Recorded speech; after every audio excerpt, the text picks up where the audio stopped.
Hi everybody, this is Todd Olthoff with ToddOlthoff.com coming back at you with another screencast. And this week we're going to continue our look at server security, and we're going to talk more specifically this week about a software firewall application called IceFloor. And so if you remember in a previous screencast, I talked about some of the basics of server security. We talked about the router, we talked about the built-in software firewall, we talked about Little Snitch as an option. Now what we're going to do is talk about IceFloor, and IceFloor really is designed a little bit more for those that might have a front-facing server that need to close ports because all their ports are open, because they don't have a hardware firewall in between them and the internet. So let me just put the server app down here, and let's go to the web here. And here is IceFloor. As I showed earlier, it is a front-end graphical interface to the built-in PF Firewall that's inside a server. And so it's already ready for Yosemite, and it is a free application that's supported with donationware. And so if you use it, use the application, I'd recommend donating because it is such a great application. As you'll see, it does a lot of things well, and it really is a blessing to have this available, especially since the only other way to really work with the different rule sets for the PF Firewall is in the terminal itself. And so you'd have to know your way around terminal in order to make that work. IceFloor gives a great graphical interface to make it a lot easier. So all you need to do is come to the website here. It's haneynet.com/IceFloor and download the application. Now I've already done that, so I'm just going to put this down here. And we're going to launch IceFloor for the first time. And so here we go. It says, you sure you want to open it? We're going to say open. And it's going to ask me to authenticate because it is working at a system level. So let me just put in my credentials here. Okay, once I've done that, I click OK. And let me just move this down here to center it. And so here's the welcome information for IceFloor. It's got a nice kind of a welcome wizard here that it didn't have before. And it's just letting you know that it works with the built-in PF Firewall. It's ad-free. We're going to click Continue. And then it's basically just kind of a letter from the developer letting you know kind of about how IceFloor works.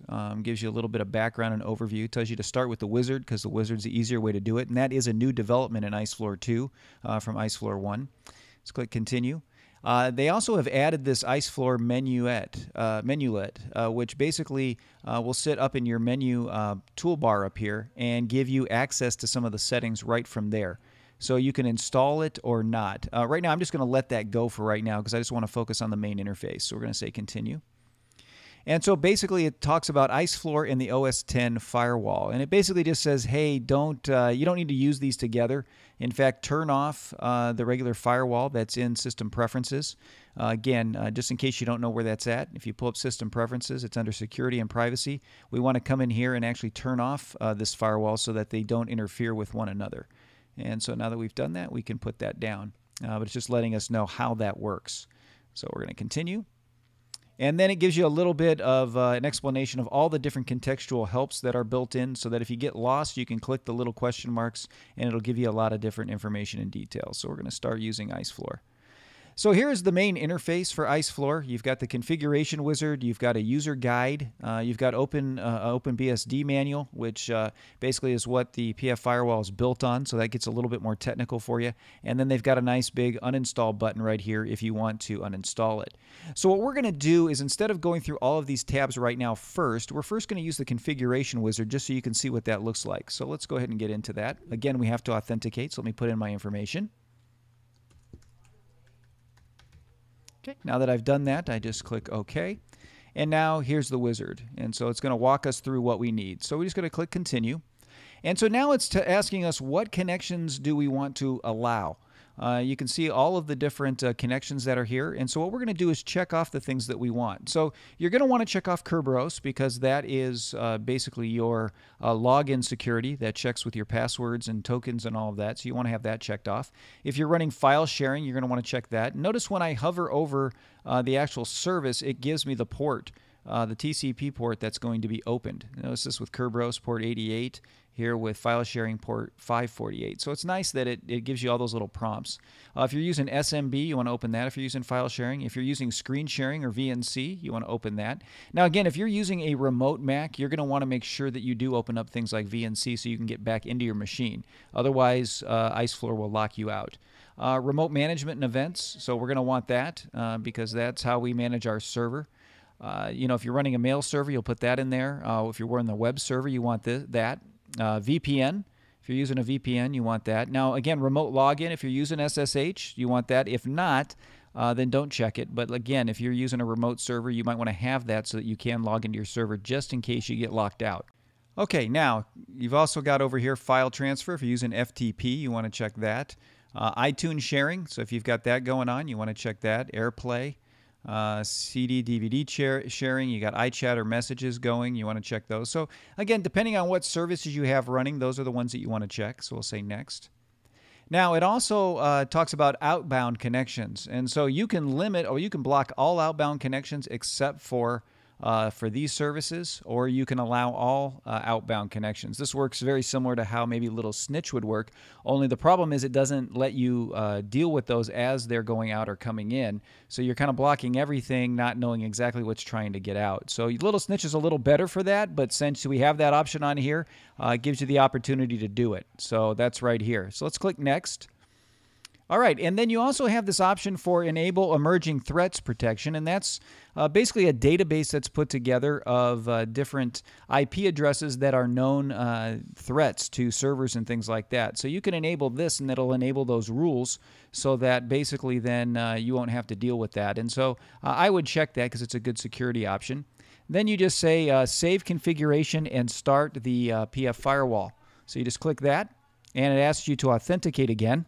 Okay, once you've done that, you say OK, and then it's going to start the firewall. Now, if you click OK, it's going to start the PF firewall and enable the everything that you set in the configuration wizard. So we're going to say OK.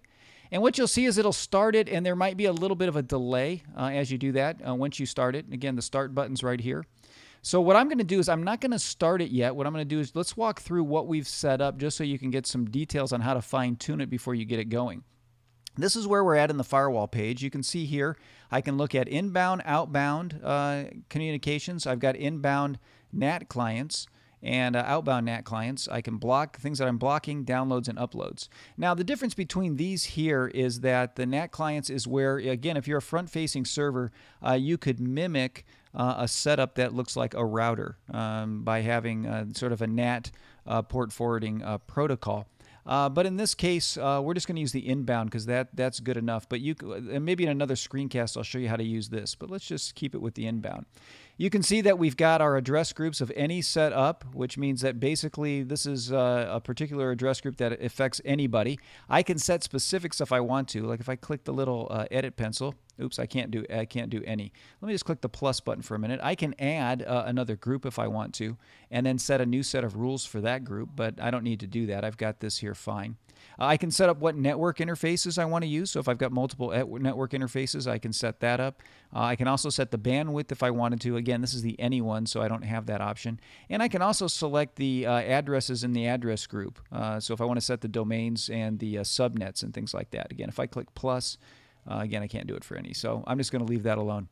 Over here are all of the different ports that we have opened. And so these are the things that we set up in the wizard and opened already. And so we've got all of those sitting right here. I can edit those at any time. So if I wanted to come in here and edit this one, I can click the pencil. And it gives me a drop down of all of the different ports and things that are available to me. Again, these were some of the things that we saw in the wizard that I can open up if I want to. Let me just close that for a minute. I can also add things right here. If you look at this area here with the plus, I got all these little services that drop down. Those are the same things I saw on the other page, but I can add any one of these services and it will actually add it to my list here of ports that are open. So let's go ahead and click this pencil because what we're going to do is I want to show you how to add custom ports because we're going to need to add some custom ports. Again, here are all the ones. You can delete selected services if you want to, but right here we're going to add a new custom service. And so we just named the service. And so one of them I want to set up is for the server application because I want to be able to manage my server through the server application on my remote Mac. So I'm going to name it Server App and put that in right there. And then I'm going to put the ports down that I need. So here are some of the ports. I need 687. And you just put a space in between. I need 660 with a space. I need 625 with a space, and 311. And those are the ports that I need open. Now, the protocol, these are all TCP ports, okay? Sometimes you have UDP ones and that. This is a TCP ports. And so then I can just say add service, okay? And now I have to authenticate again. Okay, now that I've done that, I click OK. And so it's going to add that to my list. Now, it won't show up right away. Oh, yeah, it did. There it is right there. See, what I just added is showing up right here as a service that I can select. All right, so let's close this. And let's see, when I go to this list, if I go all the way down to the bottom, there's my server app. I select it, and now it's going to open those ports for me once I start the firewall as well. So you can do that for various services. So as you're watching the screencast and I'm telling you what ports need to be open, you can just come in here and add any ports that aren't already taken care of what's built into the actual firewall itself. Okay, so this is the basic setup of those firewalls. Now, across the top, let's take a look at some of these tabs. There are some presets that are in here that are already set for you.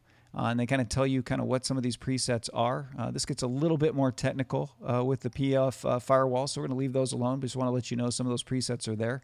You've got other options where you can preserve the anchor. You can allow multicast DNS, enable SSH guard and spam to PF tables and block rules. So if people are trying to get in, you can see when you hover over it, it tells you what it does. It's needed by some external applications. All inbound connections from addresses belonging to those tables are going to be blocked. So you could set that up if you wanted to. You got stealth mode.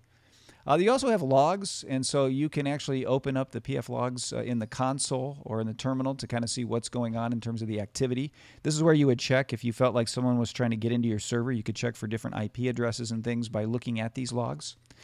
There's also some hidden port knocking services if you wanted to enable the hidden services that are in there. Again, I just leave those alone.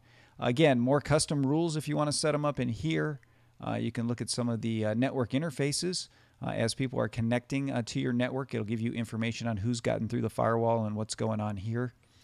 This is where you set up the NAT. Again, if you wanted to create internet sharing from certain ports and things like that, you could do that on here. Share VPN connections, DNS redirects, all of that can be done in here. A little more advanced, probably not something most of you are going to need to use. You've got an inspector that allows you to take a look at some of the things that are going on. You've also got a browser if you wanted to do that, browsing through the different tables and things that you have set up. And then, of course, you're back to the help section. So basically, all you would do then is start the firewall. It would start the service, and then the firewall would run in the background, and then you're all set and you're protected. I'm not going to start it for our purposes because I've got everything set here that I need, but I just wanted to show you how to get that up and running, especially if you've got a front-facing firewall. So that's all I have for this week on IceFloor 2. As you can see, it's a really great application, especially for free, and that's why I say whatever you can do to support the developer would be a great thing because we want him to continue to develop this. It's a great app. So that's all I have for this week. I'll be back at you next week with another screencast to help you learn how to do more things with your Mac.